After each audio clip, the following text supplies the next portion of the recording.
Hey guys, what's up? I thought I'd make another quick video here. Just something I've come across. I've been working on my Jeep Wrangler.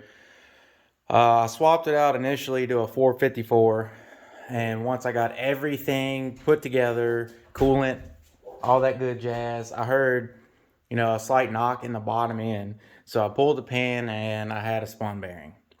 So I have pulled the big block out, and I'd been building a 383 stroker Nissan pickup.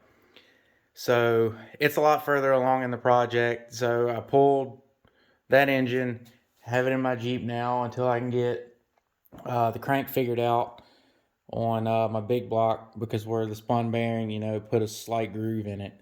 So that's where I am anyway. Back to what I'm making this video about is I ordered these Hedman headers, and for whatever reason they send them with a temporary paint. Like, I don't understand why they can't just go ahead and put a high temp paint on it, or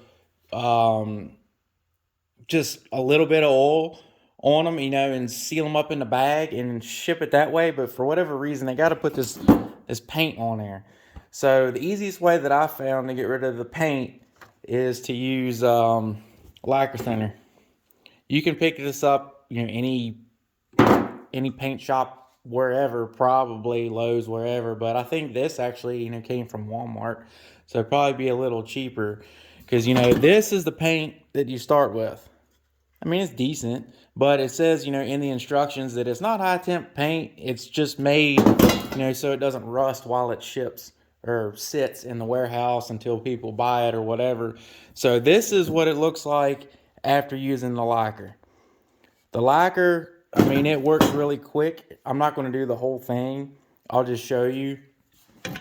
But it works pretty good. The hardest part is getting around the flange here, and it's all about how much time you want to put into it to get it clean, to where you can put your high temperature coating on it, or whatever you're planning on doing, or just letting it burn off.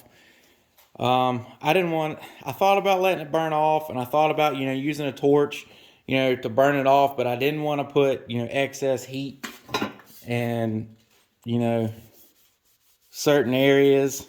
Maybe you get it to warp or whatever, but like, as you can see, that's it. Like, it comes off extremely easy. And, I would recommend doing this in a well-ventilated area, because, lacquer is strong if you've never messed with it. It does evaporate really fast. It's kind of like brake clean in a way. Brake clean might work. I'm not sure. I haven't tried it. But I had some lacquer laying around, because I do some woodwork and stuff too. For the harder areas around, like the flange, I don't know why, but the paint, it sticks so much better on the flange. It's a lot harder to get off. When I say harder, it takes just a couple extra, minutes to get it off. That's what she said. But I use these wheels.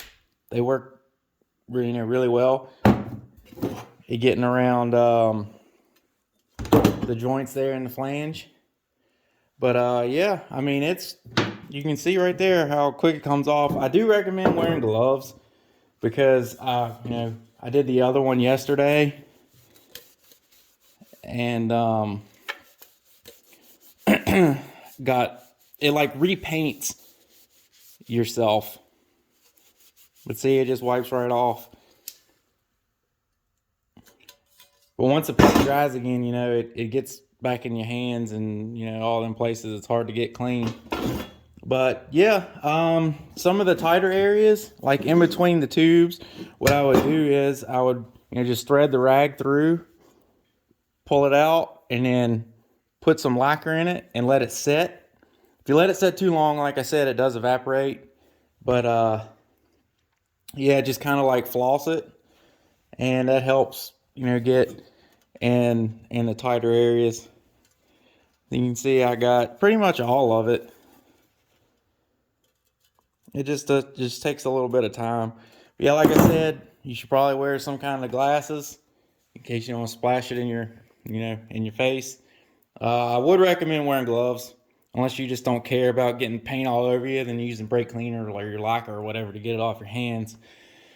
But yeah, and do it in a well ventilated area. But besides that, I mean, that's it. It's pretty simple. You don't have to grind, do any of that. Just use your, wire wheel. Just be careful, because if you haven't done it before, which most people watching this video are somewhat mechanically inclined, but if you're not, that's how you learn. But I would recommend wearing some type of like welding glove or leather glove, because if it does kick on you, which it will try to do the entire time, you could abrade yourself, get some little cuts there. But yeah, that's it. So hopefully this helps some of y'all out. Thanks.